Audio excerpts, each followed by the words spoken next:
Bertempat di sebuah penjara yang bernama Sweetwater, yang hanya diisi oleh penjahat kelas berat seperti teroris, pembunuh, dan kejahatan-kejahatan berat yang lainnya. Film diawali dengan memperlihatkan seorang tahanan tinju terbaik yang bernama Monroe Hutchins, yang sudah berada di sini 10 tahun lamanya. Ini selalu menjadi juara pertama yang tak terkalahkan, yang memang di penjara ini ada semacam kompetisi tinju yang diadakan setiap 6 bulan sekali, dengan izin dan legalitas dari sang ketua penjara atas dasar kegiatan positif untuk para tahanan.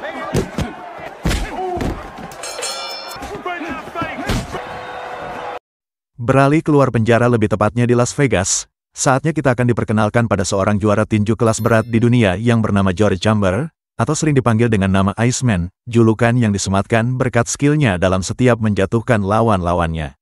Di mana saat ini Iceman sedang terjerumus kasus pemerkosaan yang dituduhkan oleh salah satu teman wanitanya, entah tuduhan tersebut benar atau tidak. Iceman, seorang yang arogan, pun harus ikhlas menerima bahwa dirinya akan dipenjara Sweetwater untuk waktu yang tidak bisa ditentukan, sampai menemukan bukti-bukti yang kuat untuk bisa meringankan tuduhan tersebut.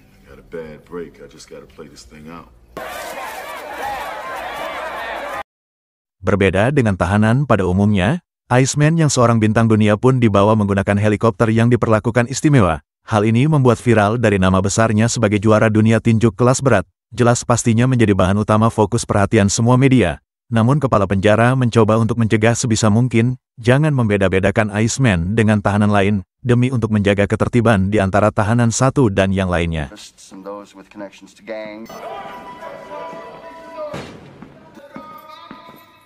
Saatnya kita akan diperlihatkan sesuatu yang menarik dari si Iceman ini.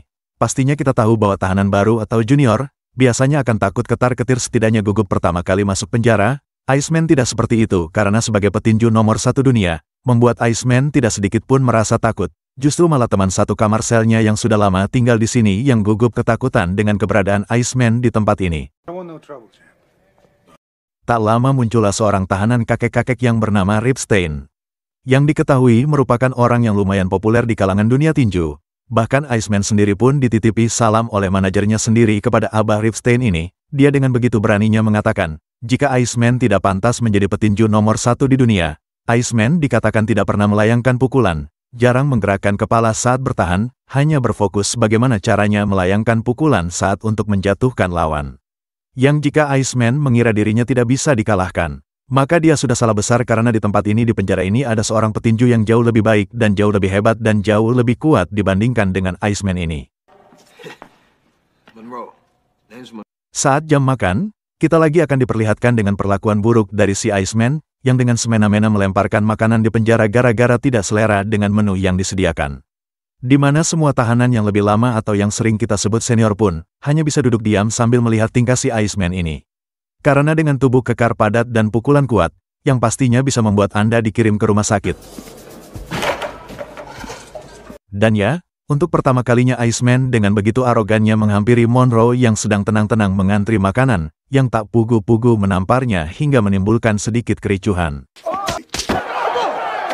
Betapa tidak adilnya para atasan ketika Monroe yang tidak tahu apa-apa, justru malah dituduh telah memulai duluan, dan harus dipindahkan ke ruang isolasi selama 3 bulan dengan pintu yang dilas. Dengan alasan untuk menjaga keamanan, sampai berlebihan seperti itu. Sementara Iceman sang juara dan punya banyak cuan, malah dibiarkan kembali ke kamar selnya, dengan alasan Pak Kepala Penjara takut jika media atau wartawan jurnalis mengajukan banyak pertanyaan, apabila Iceman mendapat masalah di penjara tersebut, yang tentunya akan berpengaruh pada nama baik penjara Sweetwater ini.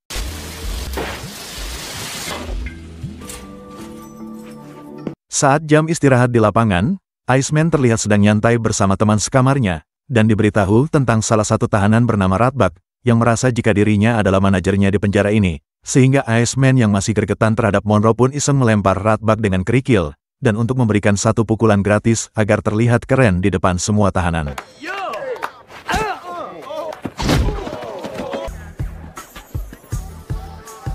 Bertolak belakang dengan sifat Iceman, Monroe justru adalah seorang petinju amatir yang memiliki karakter tenang dan sabar. Hal itu dibuktikan ketika dirinya membuat hobi uniknya, yaitu merangkai tusuk gigi untuk menjaga pola pikirnya agar tetap stabil dan tidak mudah stres. Akibat dari ulah sifatnya mulai mendapat masalah ketika pengacaranya mengatakan, jika aset dan tabungannya mulai menipis satu persatu, produk endorse mulai pergi, karena hal ini tentu saja akan sangat berpengaruh pada masa depannya. Yang jika Iceman mau menurunkan sedikit egonya dan mau meminta maaf kepada si pelapor, mungkin hukumannya akan dikurangi atau bahkan tuntutannya bisa dicabut. Tapi Iceman yang merasa jika dirinya tidak melakukan apa yang dituduhkan pun, tetap keras kepala tidak mau minta maaf atas fitnah yang diberikan oleh si pelapor. Tak hanya itu saja, akibat sifat arogannya yang tidak mau bergaul dengan siapapun, Iceman mulai menjadi target utama para tahanan kuat di penjara ini. Salah satunya adalah pria bertubuh tinggi besar dengan kulit putihnya yang ingin menguji kesombongan si Iceman ini. Tapi hanya dengan satu kali tonjokan saja, pria itu langsung ngejedak tak berdaya, dan kapok melakukan hal seperti itu lagi. Tak sampai di situ saja, Iceman bahkan didatangi oleh seorang primadona penjara yang merasa jika dirinya paling cantik dan seksi di penjara ini, di mana si cantik ini disuruh oleh geng kulit hitam untuk bergabung dengan kelompoknya, dan menjelaskan jika Iceman terus sendirian dan tak punya teman, maka lama-kelamaan dirinya akan tersingkirkan. Tak terima diancam seperti itu, Iceman pun mendatangi ketua dari geng kulit hitam. Dan ya, Iceman pun menamparnya dan menghajar seluruh anak buahnya, sehingga mereka tidak akan lagi berani mengganggu ketentraman Iceman di penjara ini.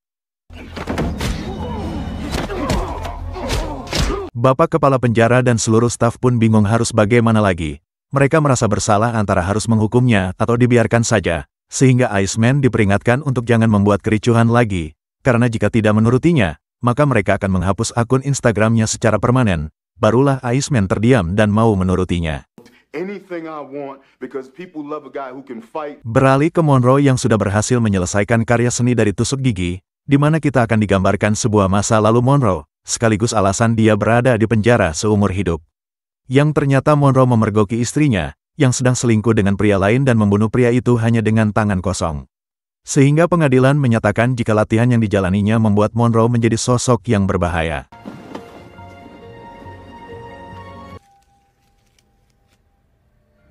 Beralih ke Abah Ripstein dan kelompoknya yang terlihat sedang di lapangan, di mana si kakek membuat berencana untuk mengadakan pertandingan antara Monroe dan Iceman, yang menurut prediksinya akan menjadi pertandingan paling seru dan saling bergengsi di penjara ini. Dan ya, mereka harus bisa merancang strategi untuk membuat kedua petarung mau untuk saling bertemu di atas ring.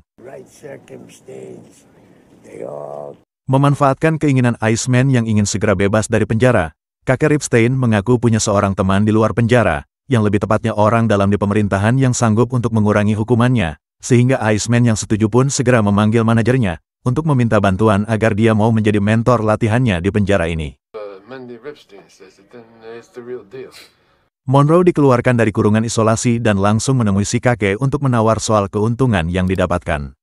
Monroe akan mendapatkan keuntungan sebesar 40% dari hasil taruhan pertandingan ini, yang karena Monroe masih punya adik perempuan dan keponakan yang masih kecil-kecil, Monroe tanpa banyak berpikir pun langsung menyetujui kesepakatan tersebut. Kenapa alasan kepala penjara mengizinkan diadakan laga tinju? Adalah karena mereka juga mendapatkan keuntungan dari hasil taruhan judi yang dilakukan, sehingga jelas bahwa uang bisa merubah siapapun, bukannya penjara sebagai tempat memperbaiki diri malah menjadi tempat untuk mencari keuntungan pribadi.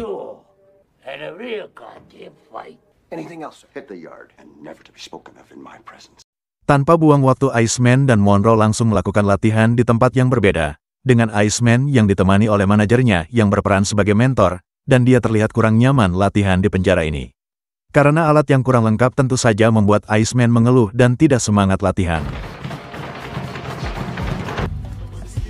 Berbeda dengan Monroe yang sudah terbiasa sederhana dan apa adanya, ia bahkan melakukan jogging saat di cuaca dingin, untuk menunjukkan siapa yang lebih kuat di antara mereka berdua.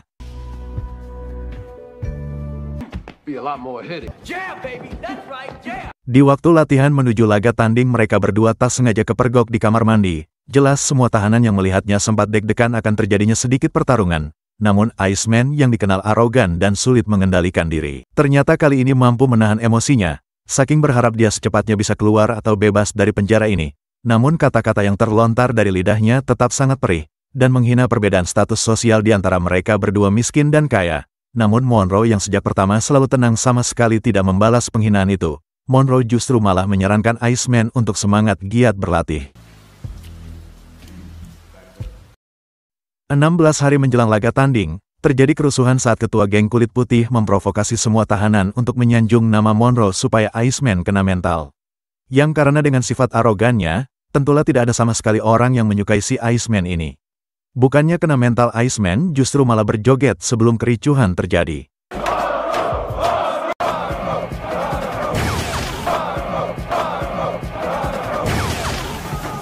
Gara-gara terjadinya kericuhan di kantin tersebut, kepala penjara pun secara sepihak membatalkan laga tanding yang sementara lagi akan digelar, sehingga hal itu memicu kemarahan si kakek Ripstein, yang meminta bertemu langsung dengan kepala penjara. Di sini kita akan diperlihatkan bukti betapa besarnya pengalaman seorang kakek Ripstein di masa lalu, ketika beliau dengan begitu beraninya mengancam kepala penjara, dengan beberapa detail ancaman yang mungkin bisa menyakiti keluarganya, karena seluruh anak buah termasuk kepala sipir yang lebih pro terhadap kakek Ripstein.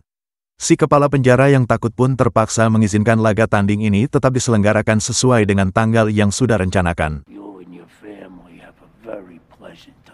Semua tahanan geng kulit putih dan geng kulit hitam tentunya mendukung Monroe untuk menjadi pemenang, termasuk menaruhkan semua uang yang mereka miliki untuk kemenangan Monroe, yang karena takut kalah dan mengalami kerugian pun, mereka semua berencana untuk membantu Monroe dengan akan memasukkan obat penenang ke dalam minumannya si Iceman.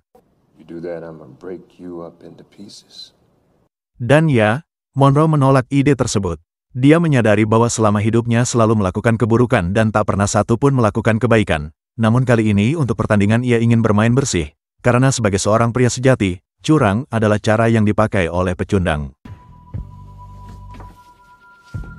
Singkat cerita, laga tanding pun tiba. Semua tahanan terlihat sudah memenuhi arena, dan tidak hanya tahanan saja yang akan menjadi penonton, tetapi juga ada beberapa pejabat tinggi yang dikawal terlihat baru tiba, dan ingin menyaksikan langsung laga fenomenal ini, termasuk ingin ikut dalam pembagian keuntungan hasil dari taruhan pertandingannya. Hiduplah tanahku, hiduplah negeriku, bangsaku, rakyatku semuanya. Bangunlah jiwanya, bangunlah badannya, untuk Indonesia Raya. Setelah menyanyikan lagu kemerdekaan, MC pun mulai membacakan satu persatu aturan tersendiri. Tidak akan ada wasit yang menghentikan pertandingan, tidak akan ada batas ronde yang ditentukan, sehingga semuanya tergantung kepalan tangan. Barang siapa yang mampu menjatuhkan lawan, maka dialah yang akan menjadi pemenangnya.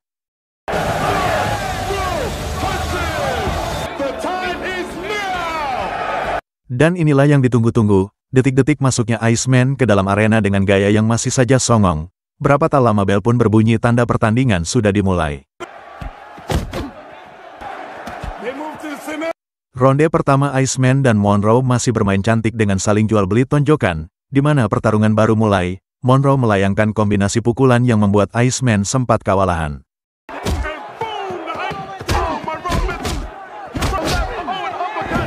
Dan ya, tepat saat bel berbunyi tanda ronde pertama berakhir, Monroe jatuh oleh pukulan keras yang diluncurkan Iceman. Di mana semua penonton langsung sorak meneriaki Iceman yang dianggap hanya sedang kebetulan saja.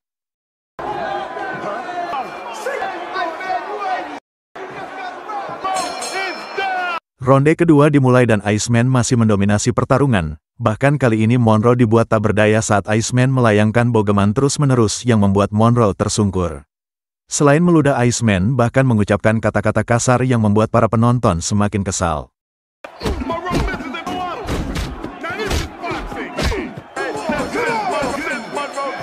Bel pun berbunyi tanda ronde ketiga dimulai. Kali ini Monroe mulai bisa membaca permainan, di mana ia masih terpojok dengan pukulan yang dilayangkan oleh Iceman. Tapi pada satu kesempatan Monroe berhasil membalikkan keadaan, ketika tangan kirinya meluncur tepat di wajah Iceman, yang langsung membuat dia tersungkur dan roboh untuk pertama kalinya dalam sepanjang karir tinjunya.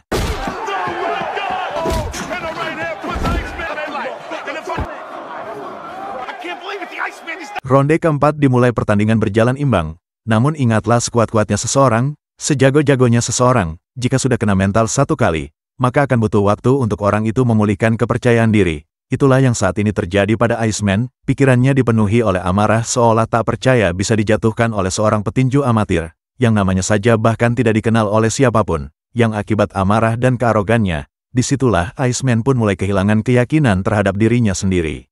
Dan untuk pertama kalinya dalam sejarah sepanjang karir tinjunya, Iceman dinyatakan kalah oleh Monroe, sang petinju penjara.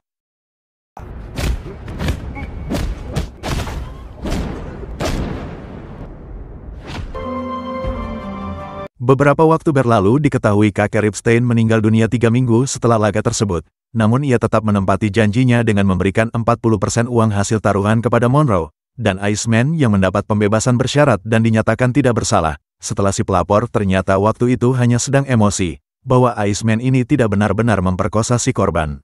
Bahkan saat ini Iceman sedang mengikuti laga tinju dengan seorang petinju terkenal, dengan masih memegang sabuk juaranya sebagai petinju nomor 1 di dunia. Meski semua orang di luar menyanjung nama Iceman dan menganggapnya sebagai yang terbaik, namun Ratbag dan semua tahanan di penjara Sweetwater tahu betul, siapa juara sejatinya yang sesuai dengan judul film ini. Monroe adalah juara sejati yang asli dengan 69 pertandingan tanpa kalah, dan tanpa ingin mendapat pujian dari siapapun.